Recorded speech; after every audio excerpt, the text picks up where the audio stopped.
大家好，这次呢跟大家总结一下关于我在2023年时候做了关于很多数字游民的视频的一些总结吧。那有些朋友的话可能看视频比较累啊，今天给大家做一个总结性说明啊。比如说，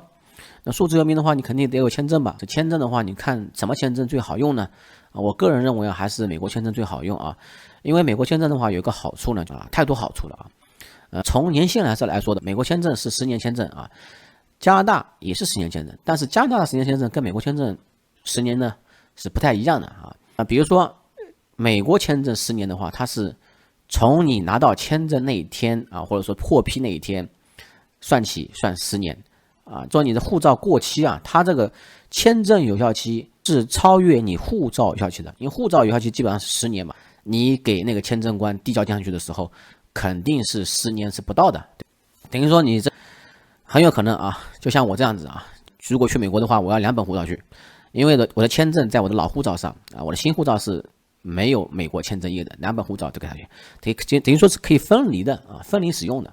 加拿大签证呢，虽然说10年，但是它是理论10年，你也是永远拿不到10年的，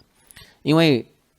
他说是10年签证，但是呢，它最久有效期不超过你的护照有效期。明白吗？比如说你的护照是2028年到期，那么你拿到加拿大签证相当于只有4年，比如说今年2024年嘛，那只有4年签证，说10年啊。那么英国签证的话，从年限来说的话，它默认的话，你第一次办呢，我觉得办2年签证吧，你可能可以办5年签证啊，但是呢，这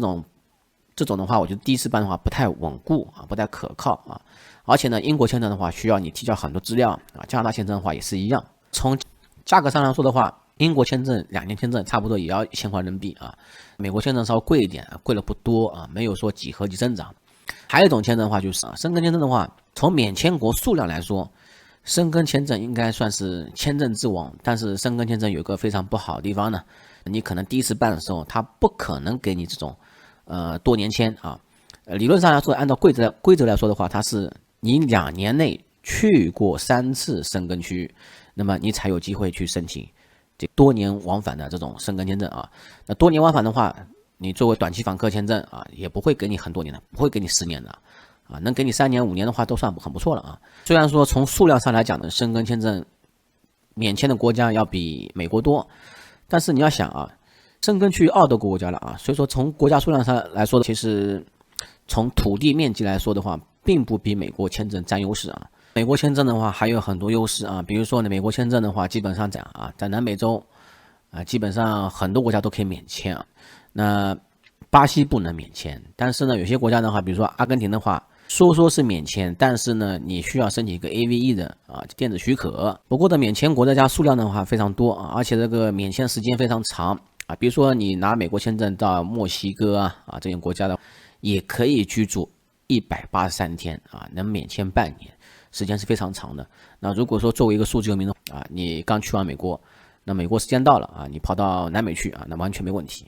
美国签证还有一个非常好地方呢，比如说你的美国签证10年签到期了啊，到期了之后怎么办呢？到期了之后呢，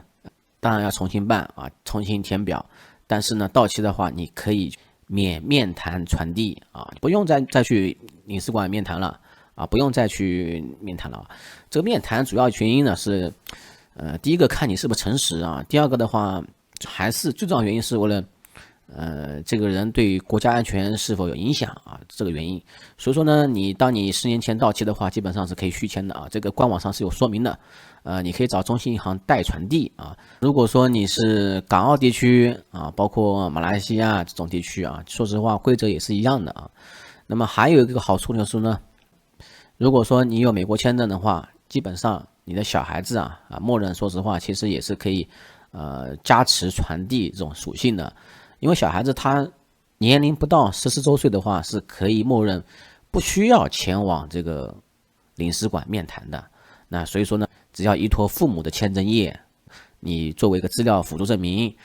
让中信银行代传递，也是可以获得签证的啊。基本上这个通过率是非常高啊，90%几吧，不能说100%。在短期访客签证之类啊，还有一个非常厚道签证啊，就是自己签证我这边写了啊，自主申请啊，不成功不收费啊，非常厚道啊。说呢，只有他批准你了啊，他才收费啊，所以说这个还是非常好的。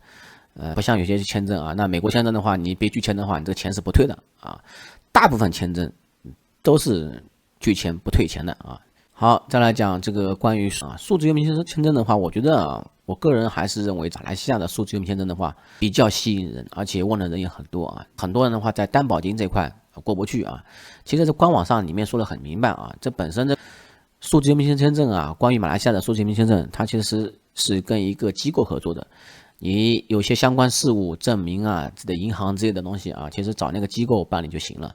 啊，你不用去自己去动啊。理论上是自己可以弄，但是呢，我不知道东南亚作风是不是这样的作风啊。所以说呢，你官网上它里面说，就是如果说你没有能力啊，可以提供证明的话，你就交押金啊。官网上有说明。另外的话，就泰国这种长期签证，我觉得有很多人有啊。那包括网上我也看到过，有些人他是找泰国去语言学校。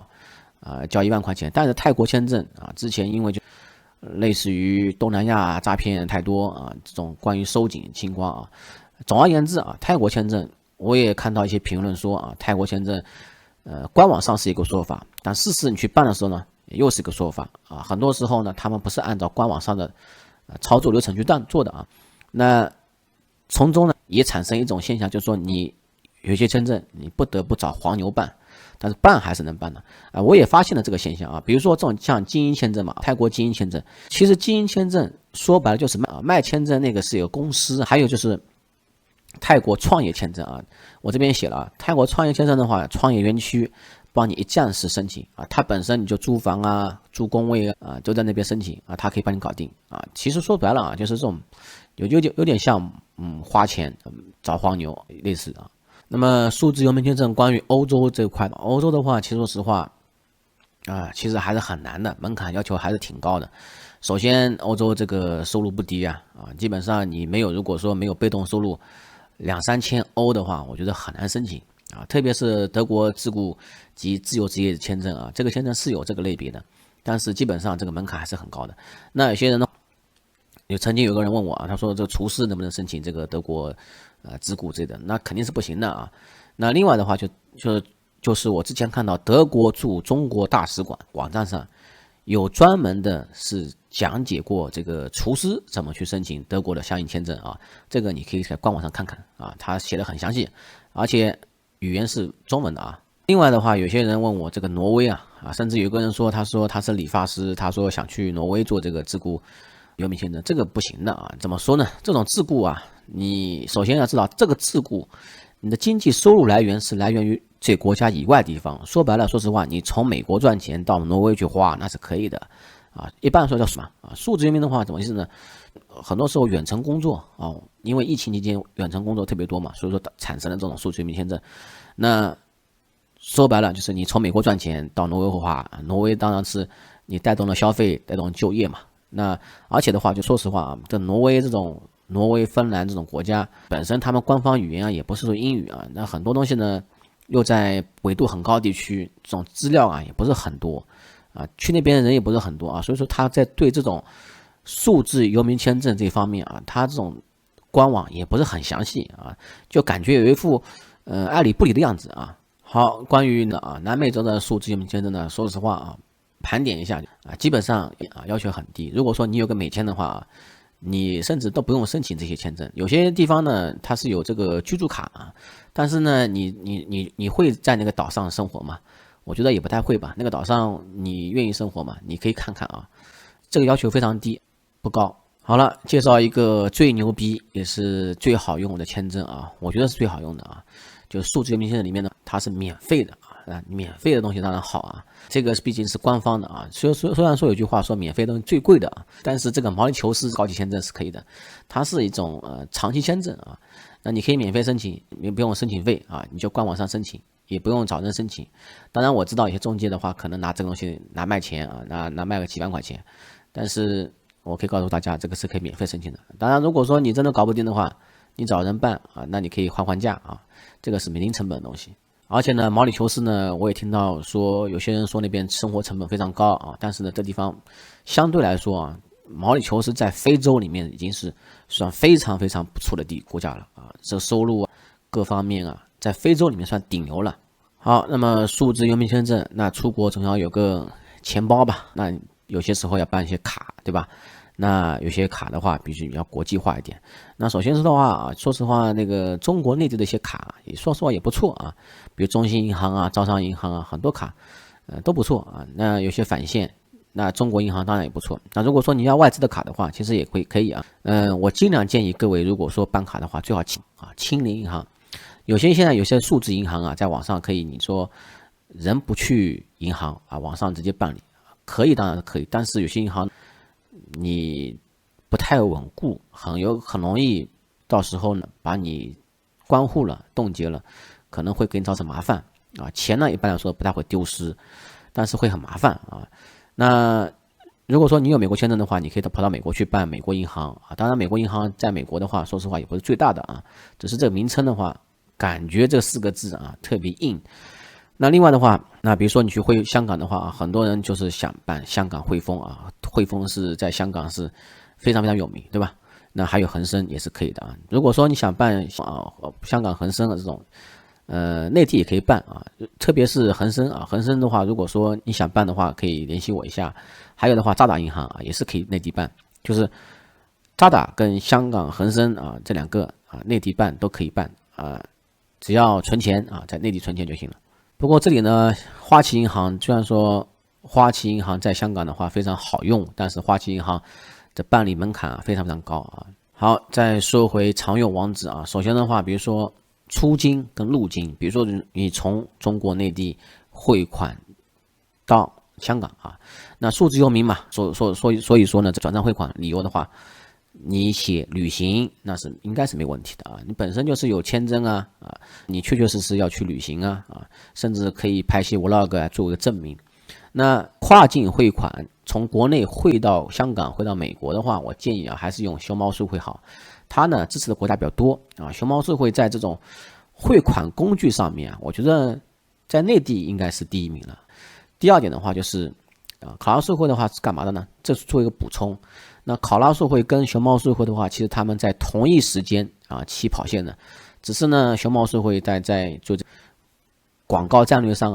做的比较好一些，所以说考拉数汇没跟上啊。当然考拉数汇呢最早的时候呢，它战略方向在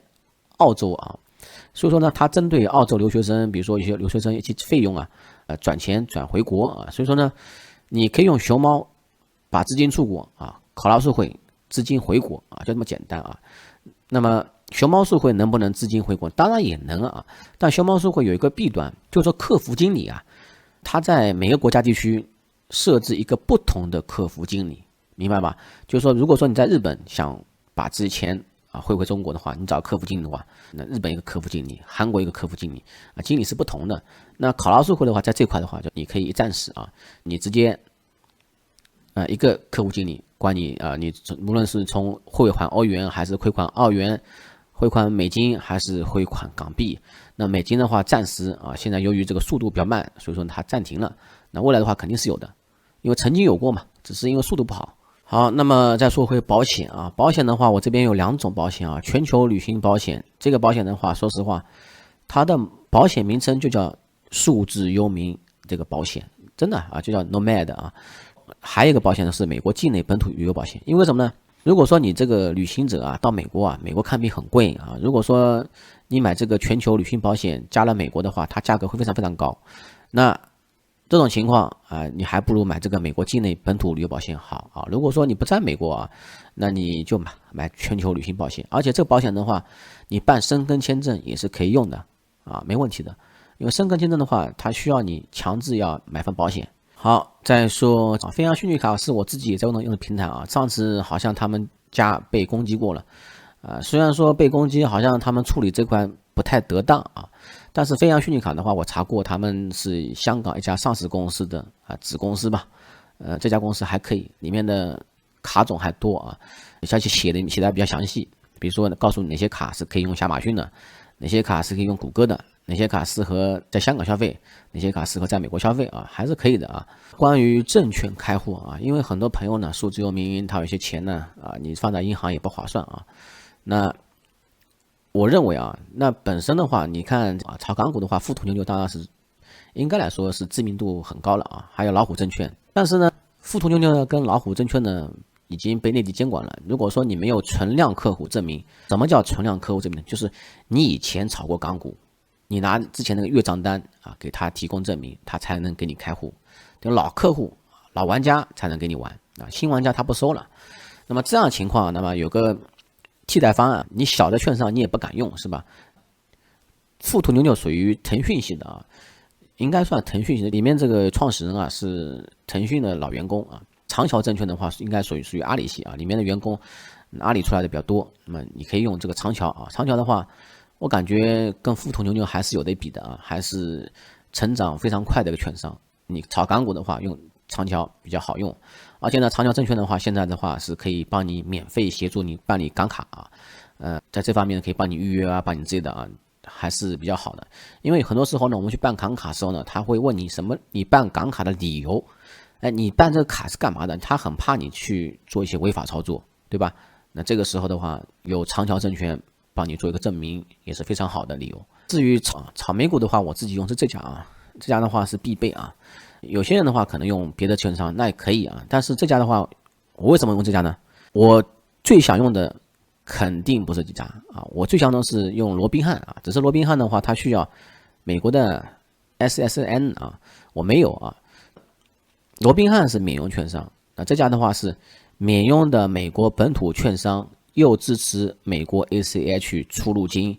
也支持我在没有 SSN 的情况下，外国人可以开户啊。这样的券商不多啊，曾经有家微牛被关了啊，现在的话我也知道不多啊，真不多，所以说我用这家用习惯了。还有就是现在 AI 盛行啊，有些朋友的话可能会买这个 ChatGPT 4啊，这个要收费是吧？那你可以用这 AI 工具流媒体平台合租啊，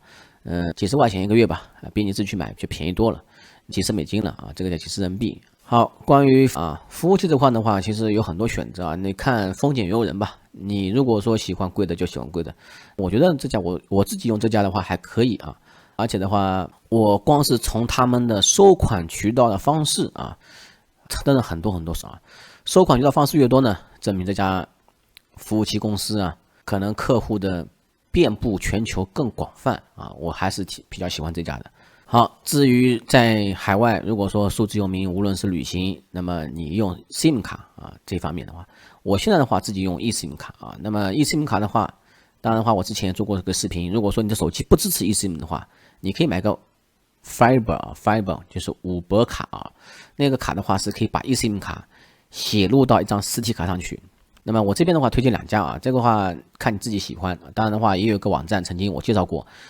是一个网站的话是导航网站，里面的话有很多eSIM 的卡商啊，卡商的话你可以自己选择。当然的话我可以推荐一家，你可以试用一下，叫爱斯基摩啊。回头的话我把这个链接放这里，那个是可以免费领取500兆流量。不过呢，很多人说呢那家比较贵啊，但是呢我可以这样说啊，那家贵，但是呢那家它流量的话你要看清楚。它默认流量是全球流量，比如说他给你的500兆是免费送的嘛，是吧？免费送你500兆这流量呢，也是全球流量，这个是很难得的啊。好，再说这个 EU261航班延误代理理赔啊，是这样子的，这个呢具体就不说了啊。如果说你感兴趣的话，你可以看我之前的视频。简单的来讲，就是你在欧洲啊坐飞机遇到航班延误，很有可能。你可能买个机票花个几十块人民币，因为欧洲联航比较多嘛，但是很有可能，如果说你延误了4个小时以上，你可能理赔千把块、几千块都有可能，根据航程来定。但是呢，理赔归理赔，那个是欧盟那个规则，很多时候呢需要扯皮啊，很有可能你扯不过这个航空公司，航空公司赖皮，那个时候呢，你可以点这个啊，找他们代理理赔啊，只是说呢分点成给他们啊。另外的话就。关于出入境海关的问题啊，比如说我去马来西亚、去泰国，那这个时候的话，他要求我提供往返机票或者说第3层机票啊，不一定往返机票。那我去马来西亚，我再飞泰国，这也是合理的。你要离开马来西亚机票啊，这个是离开的问题。那这个时候呢，有些时候呢，人啊，我不确定时间，我也不想提前买机票啊，这个时候你可以用这种入境海关回程票预订证明，不是一个假的机票啊，说白了。我自己去买张真机票，我退掉，如果说免手续费的话，那你用这种方式也可以啊。那如果说退掉手续费很贵啊，超过好几百块钱，那你就买这个啊。它也是帮你预定一个座位，这个座位呢到时候会自动取消的，是这样子个原则。因为有些他们旅行社可以有占座的证明啊，给你个 PNR 啊。那很多人的话说 PNR 这个好像没有让我提供证件号码啊，也没有让我提供什么护照号码啊。其实大部分国家申请机票的时候呢，证件号码不需要提供，基本上提供这个姓名以及生日就够了。证件是按照你到机场的时候，你给他什么证件就什么证件就够了啊。好，那么还有你出国旅行，刚才说了要出示机票的证明，当然还有酒店证明，他会问你住哪里，是吧？住哪里的话，有个携程国际站，为什么不用携程国内站呢？因为携程国内站的话，它提供证明的话，它没有英语版本嘛，你可以用这个携程国际站。携程国际站的话，基本上有中文客服嘛，既有中文客服，默认又是英语的，中英文都有，而且的话，它给你发的邮件都是英文的，这样比较方便。而且呢，那携程国际站里的话，其实很多里面都是有这种可退的酒店啊，你可以先订1晚酒店，后面7、6天的话，你可以订一个可退酒店，到时候呢，你退掉也行嘛，到时候可以自由行了。好，还有一点极少数的签证就比如说之前的马来西亚有个电子签，是吧？那现在马来西亚是免签了嘛？对中国公民的话免签了。那之前的电子签呢，它是要求你提供机票的往返证明，就是要求你先提前订好机票不像美国签证，说实话，你办签证的时候呢，你可以完全不用订机票的。那申根签证跟马来西亚电子签，我记得是需要你提前订机票。那提前订机票，万一被拒签的话，你是不是损失很大这个时候的话，你可以找这家这家的话，它是时间更长，它可能会给你14天或几天证明所以说呢，他们收费也是按照你暂留座位时间长短来决定这个收费价格的。好，再说这个最高比例的返利网这返利网什么用呢？很有用你用这个返利网绝对能帮你省下几百块钱那比如说你通过返利网点进去之后呢，那里面呢可以买机票可以订酒店你要真实去订你不是真实的话，你退款的话它是没有返利的。那比如说你订万豪酒店，哪怕你买万豪的积分，有些时候呢，你买这种洲际酒店积分或者说万豪酒店积分呢，会比你现金去入住酒店的话会便宜。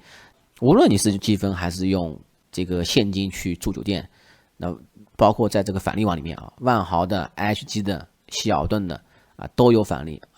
这种话还是用得到。那有些朋友可能说，这美国的返利网，这种美国的亚马逊买东西也是可以用到。但是呢，我觉得的话，这种预订机票、预订酒店的话，它是全球性的，所以说这个返利网我还是经常用的。还有租车软件都有，甚至我曾经还做过一个视频，可以通过这个返利网呢，你花$9赚到$125，这是我自己亲身经历的事情。那么刚好说了呢$9赚到$125的时候呢，其实我是买了个服务器好。再介绍一个全球可用的网络外包服务这个网站的话，你又可以赚钱，也可以花钱花钱的话，等于说叫别人帮你忙有点类似于中国的猪八戒以前的话，这个网站基本上里面的服务都是$5，现在的话贵了，现在的话$25、$40都可以自定义那么看你自己喜欢如果说你想找人帮你设计一个东西，或做一个网页，做一个 APP 你都可以找这个东西做甚至里面还能买到一些